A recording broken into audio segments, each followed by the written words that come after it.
Good morning, everybody. Hello, hello, hello. It's Tuesday. Molly in the house. How are you all? Good to see you. Come on in, say hello. Tell me you're there. If you have any prayer requests, come on, put them in there. We need to know. We need to know. I've got some good news today, for sure. So, let me finish sharing this around, okay? Give me 1 minute, one more place to share. Here we go.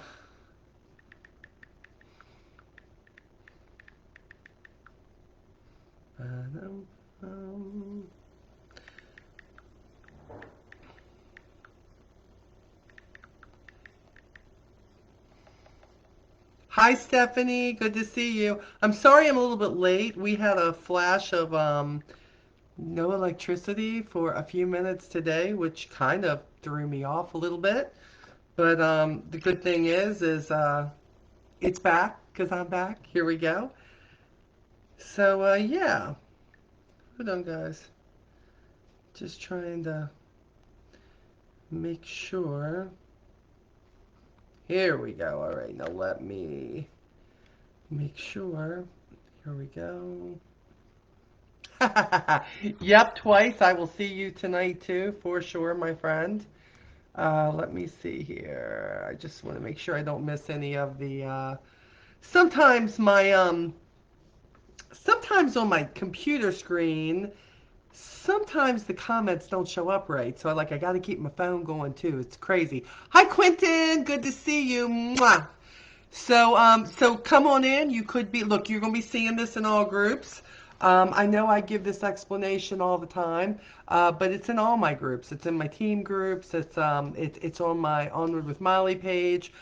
This is something I just do that I felt led to do actually a couple of years now. And just there's a lot of people going through a lot of stuff out there, you know. Hi, Deborah. Good to see you. Thanks for letting me know you're here because a lot of times I don't see people. Oh my goodness. Um, so I just think that in all, um, some people need to know you're not alone. And sometimes that doesn't necessarily mean, I have people who tell me all the time, Molly, I believe in God, but like I'm not like feeling it right now. And I need you to know you're not alone in that, right? You're not alone in that. A lot of times when you're going through bad stuff, that's what happens. Hey Janice, good to see you. Um, but what I have always found is when I try to leave God out of it, which I did for so many years, okay, it is not always a good thing. It is not always a good thing, for sure. Um, and I have figured out that even during my darkest times in life, my darkest times in business, my darkest times in relationships, all of that, that when I choose to ask God about it, when I choose to like leave that at his feet, a lot of times that makes life a lot easier for me. Hey Jessica, how are you? And sometimes, see, I'm that person who I'm like, okay, God, here you go. You take this. This is yours. I'm gonna give this to you, and then I want to go back and reason with them, like the next day, like, well, I know I gave it to you, but you think we can kind of see this going over here? We talked about that last week. I am that person that sometimes, even though I'm like, God, where are you? Can I be honest? Sometimes there have been times in my life when I just haven't felt him there. And it was probably my own block, maybe my own fear, maybe it was the devil. I don't know what it was, but I can remember. And one of those times in the beginning was when I was diagnosed with the mass on my kidney. And I know we talk about that a lot, but guys, there was a huge turnaround in my life with this event, which, by the way, went on for almost a year because we were trying to come out of the pandemic. And we were trying to, it took me 6 months before they could get me in to remove the mass and part of my kidney. Um, but just the thought of like cancer, because my family, my entire family has what I would call cancer PTSD. My mama died of cancer. She was 44. I was 16. Um, that changed my life, and not in a good way. I am gonna, you know me, I'm honest. I'm honest, man, I am authentic, and sometimes it hurts me. It comes back to slap me. But see, it doesn't help you by just telling you the end of the story. It doesn't help you by just saying, but I found this and God did this. No, no, no. What helps people, I have figured out, is the whole story, the whole journey, exactly what you've been through, step by step, no matter what that looks like. Because when you just hear that the end result is God handled this, God fixed this, God did this, and you're like, but I don't know if he did that for me. No, what happens is you need to know there are seasons of doubt. Hey, Tam, good to see you, baby. There are seasons of doubt, and there are seasons of you feeling like God is not there. Doesn't mean that he's not. Hey, Miss Kathy, good to see you. Haven't seen you in a while. Thanks for being on here. There are seasons when you will feel like he is not there. And sometimes that's our block. Sometimes I believe it's just he's always there. But when fear and dread and disappointment and anger and sadness and hopelessness and things not turning out the way we would like them to, when they enter the picture, there is a huge fog there. And sometimes you don't feel them. And many times during that almost year, 6 months waiting for the surgery, of me trying to figure out, who is my God? Oh, yeah, I've always believed in him for sure. But where was he? And why did this happen to me? And is this going to mean this is the end? And so many things. And if you've been there, if you've been there in a health scare, if you've been there with a loss of somebody that you just felt that you were going to have in your life for the rest of your life, at least a lot longer than you did, in the midst of that, sometimes you feel the absence, the absolute absence of God. But that's not true. It's not that he's not there. That is false news. As I told you guys, we are now reading out of the Liza Turker second book I've gone through with you guys. This one is called Seeing Beautiful Again. I just gifted my first one. Good morning, Phyllis. Hi, Roger. Roger's on here. Hey, Roger. Good morning. You have a good day too. And my buddy Phyllis is on here. Love my girl, Phyllis. We're just not going to have our own moment here, Phyllis, but you know I love you. That's all I'm going to say, and the rest can figure it out. That's all I'm saying. Phyllis makes me laugh, probably harder than most people because she shares things with me, and we laugh. We laugh together. So again, if you're just coming on, come on. Make sure you let me know that you're here. This is going to be a good one, okay? What I do is not boring. I got to tell you, the one thing that people will never accuse me of being is boring. I don't make Jesus boring. I don't make life boring. I definitely don't make business boring. I don't make relationship with my husband boring. I don't make friendship boring. It is for sure. Um, but I have to tell you, if you're looking for boring, I'm not your girl, okay? Because I just don't know how to be that person. And a lot of times what sucks is I'm not even trying to be unboring. It just flows out my pores sometimes. And you know what? When I finally learned how to laugh at myself, which most of the time is long before other people are laughing at me, I'm good. And when people talk about me, and when people hate me, and when people are just, they just coming in with all their what they think they know, and let me tell you about that Molly Stone bib. Oh, there are many like that, okay? But I think I'm a little bit lovable, and I think sometimes people get thrown back a couple of steps because of my honesty. People will tell me, I don't know why you have to share the heart and everything. Why do you have to tell us about the heart? You're chasing people away when you do that. No, my friend, let me tell you something. Everybody experiences hard in life. Everybody experiences loneliness in life. Everyone experiences failure. Everybody experiences feeling less than. Everybody experiences an episode of being taken or being lied to or feeling like, are you kidding me? How did this happen? Those moments, those moments. You need to know and feel every single day you're not alone. And sometimes I think that this is what has brought me into your life.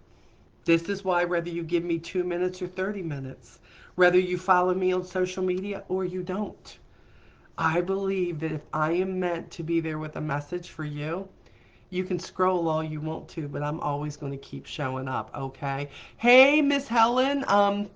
Miss Helen says, when God took my husband home, we knew it was going to happen. We were not happy about it, but we knew it was part of God's plan. And you know what?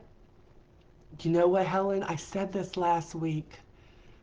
I used to have people tell me when my mom died, and of course I was 16 and I was angry and I was sad and my world was getting ready to turn upside down.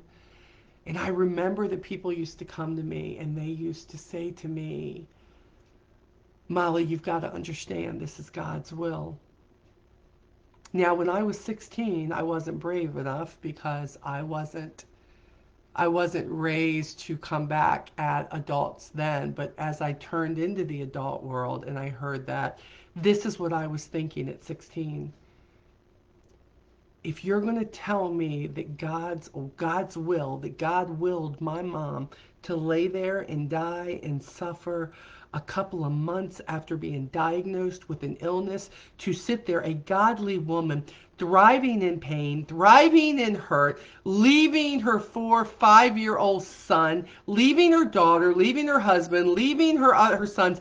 If you're going to tell me that that's God's will, I remember saying, then God, I don't want any part of you because you're not the God. And then I heard something years later. It's not that it was God's will for my mom, God's child, for that to happen.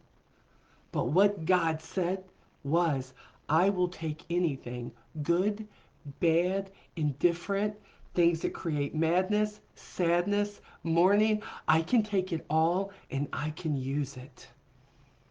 And I can use it for my glory. Now, at the time, I couldn't see that. But see, that was a different conversation. They weren't telling me this is what God wanted. They were telling me this world and how we live and things that we do in life can bring about these sicknesses and these cancers and all of this. And God hates it just like he hates sin. But God can take it and he can use it. So this journey that I started sharing 20 years ago, and then sharing before that, because now I'm going to be 61 in June, right? 61. This journey of everything bad, every bad relationship, every messed up, dysfunctional family thing. Hey, Vic, good to see you. Um, Helen says, amen. It's been a long, hard journey for me, but I try every day. And you know what? God honors that, Helen, that you're still getting up every day, as much as I know that you missed that man. And you're going to be reunited one day. You know that. And the love is going to be there. And you are going to run into his arms. And when I think about it, I want to get all welled up, right? Because that's how I see it. But he will use your story, if he hasn't already, Helen, in some way. I believe that every bad episode, and can I tell you, there's been a lot of bad episodes in my life. Here's a news flash. They're still coming. The bad stuff is still happening. There are things that are still coming up in life, in business, and relationships, and times that you feel lied to and you feel betrayed. And then somebody else gets sick and there's no recovery and they die. People disappoint you. And you feel like he's not there. And what I'm learning is give him a moment. He's there. But it's me who doesn't stop and take a breath. It's me who doesn't stop and I don't do what he practices, which says, be still. I've got a plan in all of this, Molly. I'm going to use your bad and I am going to turn this around like fishes and loaves feeding a crowd. And I am going to make something great of this journey, of this thing that you see as bad right now. I'm going to turn it around. And this is where we're at. This is I when I read this again, Miss Liza has got, I feel like we're sisters living almost identical lives, kind of like. We have the same like fears, like, you don't feel like you're good enough because maybe you're not thin enough. Maybe you feel like you're not pretty enough. Maybe you feel like you don't dress good enough.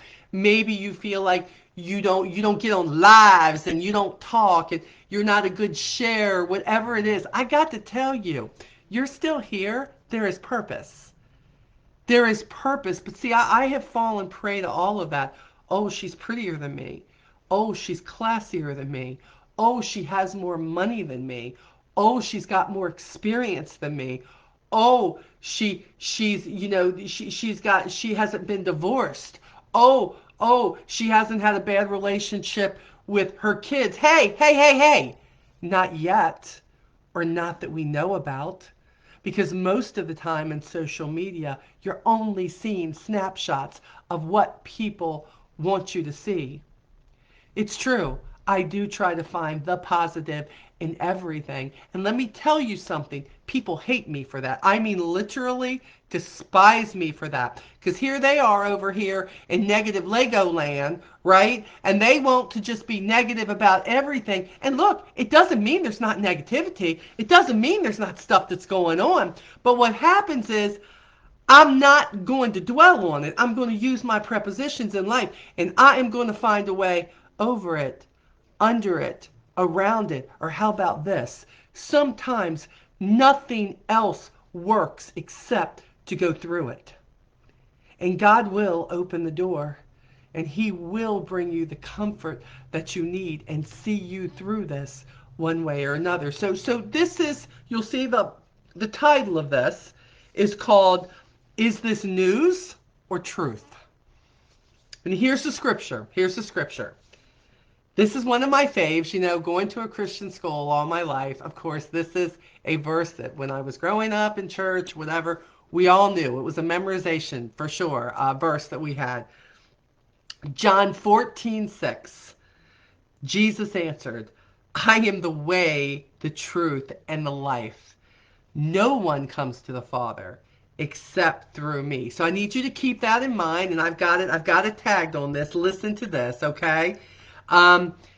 News and truth aren't always one and the same. I need you to think about that. News, here's the news. We watch the news every day, or you get news from somebody every day. But news and truth aren't always one and the same. In the previous devotion, and if you haven't seen that one, it is on YouTube. You can go to my YouTube channel, look up Onward with Molly on YouTube, and you can watch this one because this is going to play right into what we talked about last week. Hi, Joanna. Yeah, Joanna's on. She says, yes, be the salt and the light of the world. And let me be clear, that right there is not always easy, but it doesn't mean we shouldn't keep trying to be that person. In the previous devotion, I told you about my breast cancer diagnosis in 2017, in one of the hardest seasons of my life. And right there is where I felt her, because in 2020, it was one of the hardest seasons of my life to be told that there was a mass in my body and it was presenting as cancer. I felt it, and the world stopped for me. I wish I could properly describe what happened in the moment my doctor said, Liza, I'm so sorry. You have cancer. Everything around me got incredibly quiet and seemed to move very slowly. Now, let me tell you about this.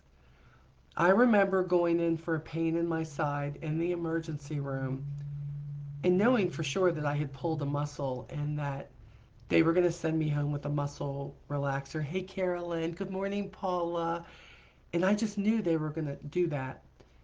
And they did. They did a CAT scan. And when they came in, the very last thing I thought that I was going to hear was, "We're sorry, Miss Bibb, but there's a mass on your kidney." And when she said, everything around me got incredibly quiet. It was like somebody turned down the volume of the whole world. I'll never forget it. I sat there. I went, "Whoa. I didn't come in for a mass. I didn't come in about my kidney. Wait a minute." I remember that feeling. I could hear the doctor continuing to talk, but I couldn't make out his words. I could feel words trying to form in my mouth, but there was no energy to actually speak. I knew I should probably cry, but no tears seemed to be available. I felt every single word of that. It took me back. I am absolutely a woman who believes with all my heart that the presence of God is in the midst of my life. But in that moment, he felt distant and mysterious. I just felt stunned. And then I felt okay. And then I felt stunned again.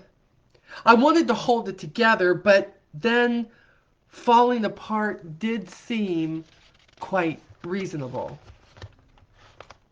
It's scary when doctors shock you with test results and you don't know what the future holds. But I will say during that time, God had so many people share simple words that became powerful revelations, reminding me how very near God was to me. I remember the one thing I said to the doctor in that emergency room was, "I don't understand. I didn't come in here. What do you mean a mass?" And he said, "This shouldn't have been found yet." He said, "You have no symptoms for what we found. This is what some of us like to call divine intervention. You know, you go in for something and something else is found because it's no accident that God wanted it found." Hmm. I think times of desperation often lead us to great revelations if we will make the choice to look for and be open to them each day. One of the examples is in an email I got from my friend Shanti Fecklin. Her note said, "Liza, this is news. This is not truth." Wow. I've always thought of news and truth as one and the same. When the doctor gave me what the doctor gave me was news, honest news based on test results and medical facts. But I have access to a truth that transcends news. The restoration that is impossible with human limitations is always possible for a limitless God. Truth factors God into the equation, not news. Truth factors God into the equation. So I find myself looking at the word impossible a little differently today. Impossible, in light of Shanti's note, could be completely different if I just stick an apostrophe between The first two letters. Then it becomes I'm possible. Impossible or I'm possible.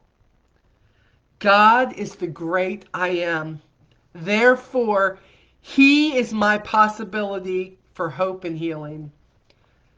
I'm possible is a much more comforting way to look at anything that feels quite impossible. I suspect many of us have things in our lives that feel impossible. Think about it. Problems in your relationship, sometimes you see no end to it. Lack of communication between you and your kids, you think it can never be repaired. Problems in your job, in your business, problems with family members that you don't even understand. Sometimes those things feel impossible. Morning, Charlene. Kathy, good preaching, my friend. I'm in Florida visiting Bert. Oh, tell Bert I said hi, Kathy. Prayers for flying back home. Yeah, absolutely. Bless you, my friend. Um, I suspect many of us have things in our life that feel impossible. Maybe you just got some bad news. News of an impossible financial situation. News of an impossible marriage situation. News of an impossible job situation. News of an impossible kid situation. News of an impossible friend situation. News of an impossible medical situation. News of an impossible current event situation. Whatever news you just got or will get, I pray Shanti's advice helps you too. What you hear is news, and this is God's truth.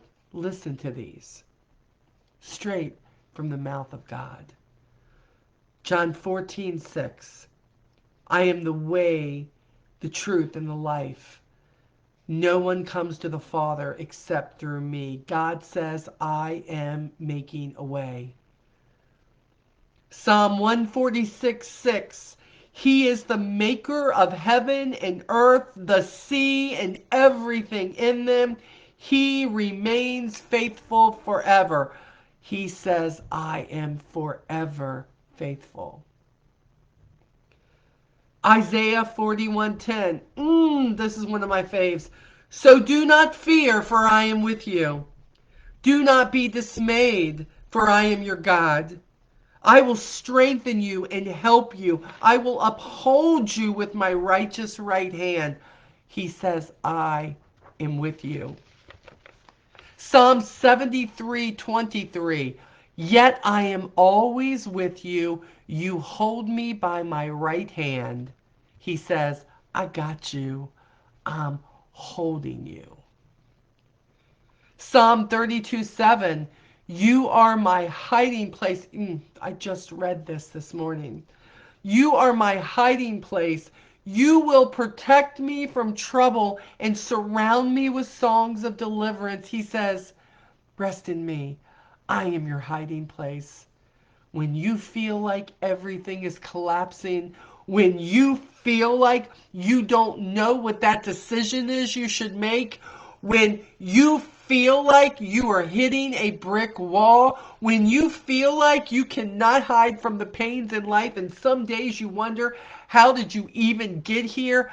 I am telling you, he says, rest in me. I got this. Be still. I will show you the way.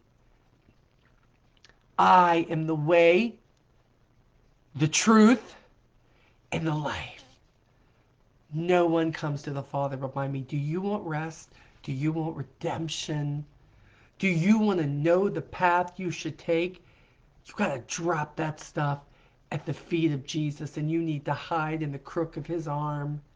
Take his hand and let him show you exactly where you should be, exactly how you should handle this bad news, this bad relationship, this bad business, this bad kid thing, this bad job thing, this bad friend thing, this bad family thing, all of it. One of the greatest comforts to me through all of this has been knowing that somehow God will use this for good. Don't be bitter about what something what something does, or like, I didn't see this coming, I didn't know I would be experiencing this. And what happens is, when bad things start to happen, when something starts turning in an opposite direction, what happens is you immediately want to get bitter, you immediately want to get angry, you immediately want to get sad, you immediately want to get anxious, you immediately want to lash out, you immediately want to be mad at someone. I'm here to tell you, take a breath. God is going to use it, and He is going to direct you. Loss is horrible. Nobody's got to tell me. I have experienced more life in my life, but I have experienced too much death in my life, too many losses in my life. And for a long, long time, I allowed those losses in life, a marriage that failed, relationships that were failing with my kids, a business that isn't doing well. I allowed it to put chains around me at times and hold me in the grief, and hold me in the sadness and the anger and the feeling wronged, all of it, instead of just letting God take those chains off of you and saying, hold on, I know this has been bad for you, but I need you to know something. I'm gonna use this. He may not be showing you right away how he's going to use it, but in most cases for me, the one thing it has done is shown me how much more strength that God has given me to let me walk through that really bad situation. Because I'm going to say it again, growth doesn't come from life being perfect. Growth doesn't happen because you have no problems and mama and daddy has saved you from everything. Growth comes in the valleys of life. Growth comes in the hard times. Strength, my boys will tell you about growth and strength. And you know what? Their path in some areas of their life have been very similar to their mama's. And life has not been easy. But the one thing I can say about my boys, watching them, and I hope it's from them watching me, that no matter how many times I fell down, God had me. He used it, and He made me better than I was and stronger than I was, because He said, Molly, you're too important. I will not have anything wasted on you. Earl Anthony, you are too important to me. I will never have anything wasted on you. I will use anything that this world, this devil, that life brings you. Put your name in the blank.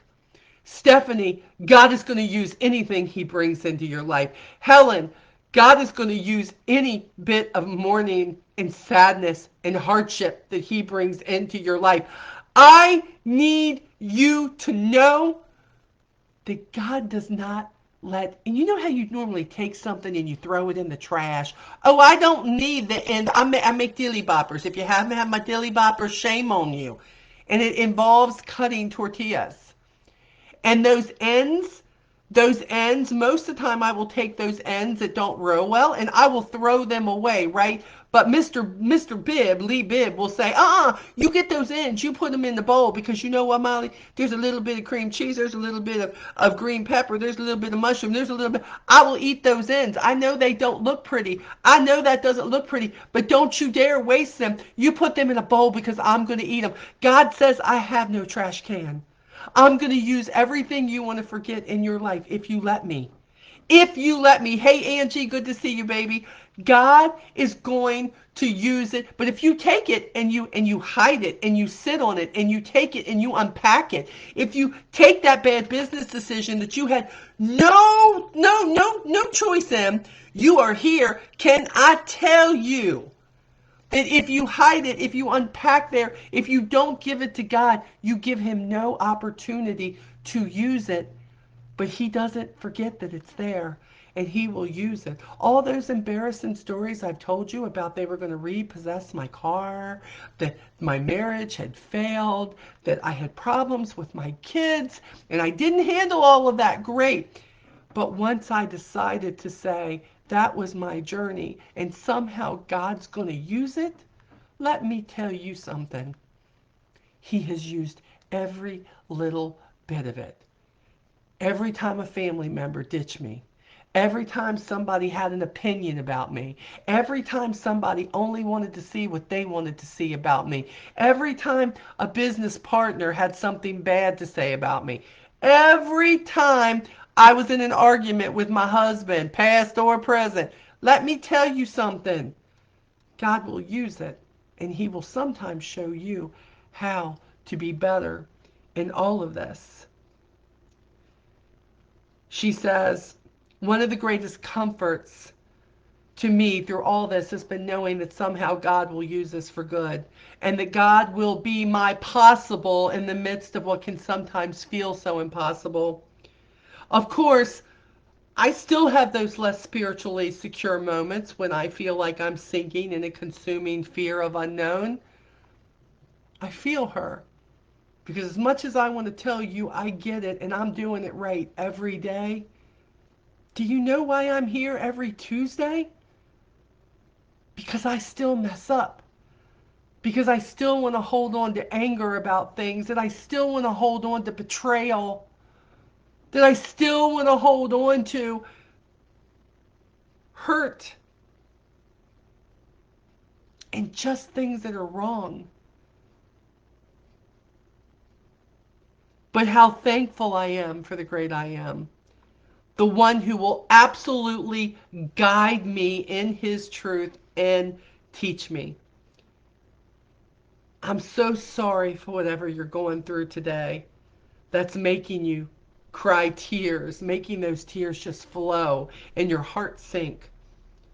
I'm praying for you today, my friend. I'm praying that every time the word impossible creeps up and starts to steal your hope, you will see the word I'm possible and hold on to him. He will help you through any news you get and remind you of what's ultimately true. God, you are I am. I'm possible. You are the way, the truth, and the life, and you are forever faithful. Help me lean on these truths when the news I receive feels impossible.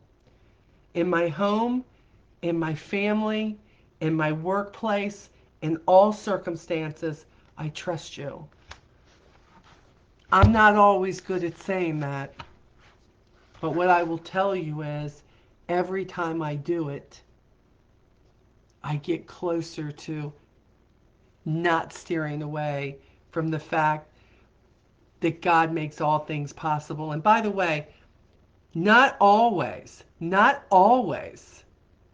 is it exactly how I saw God solving it. Again, remember I told you, I'm like, here, God, I need to know what you want me to do with this. Okay. And then I want to come back and go, but God, maybe if we could do this, if you could make this happen, God. No, no, y'all. Sometimes God sets us up and it is right in front of us. But maybe we're scared. Maybe we're scared. I know fear really gets me sometimes. You know, you're scared of making that leap. You're scared of just giving it to God. You're scared of doing something different.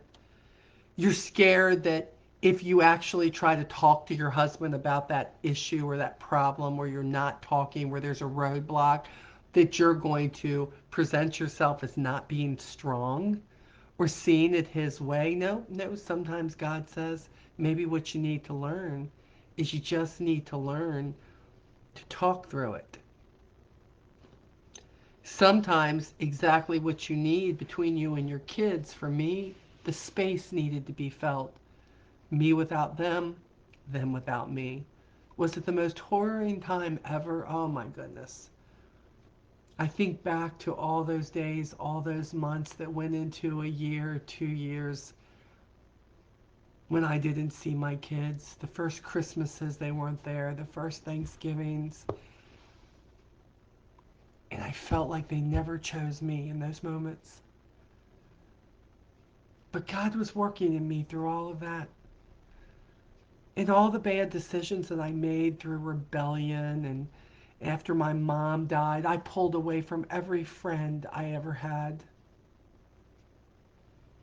I pulled away from every teacher who wanted to help me. I pulled away from every one of my mom's friends who I knew had my best interest. I wanted nothing to do with what they had to say.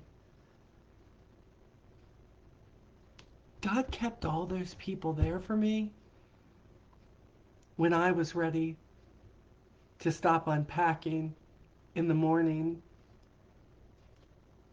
When God said, I know that first marriage failed. He hadn't shown me, but look what I got for you. See everything you just learned in that first marriage, how not to be, Molly, what not to look for. I'm going to show you what a good marriage can look like. And then he had Lee Bibb show up. And don't be fooled. It's not perfect. Sometimes he make me so mad I just slap him when he can't see it coming, because you know he blind and everything, and I just boom, just hit him and walk away, right? I could do that. Jesus is always talking to me. Don't do that, girl. That's not cool. But he gave me something better, and he gave me somebody who has complete trust in God, and he has complete faith in God. But you know what? He's got faith in me.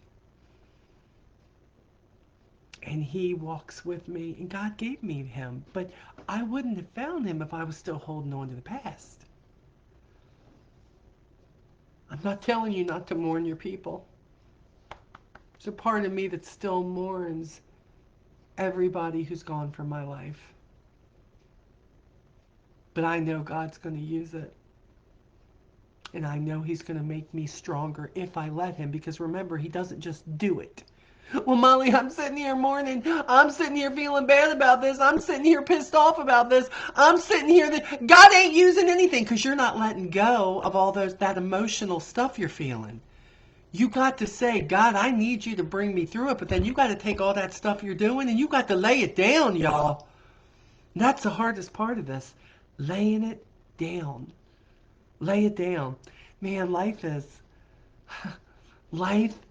can be so good again. Whether you lose people, it may be different.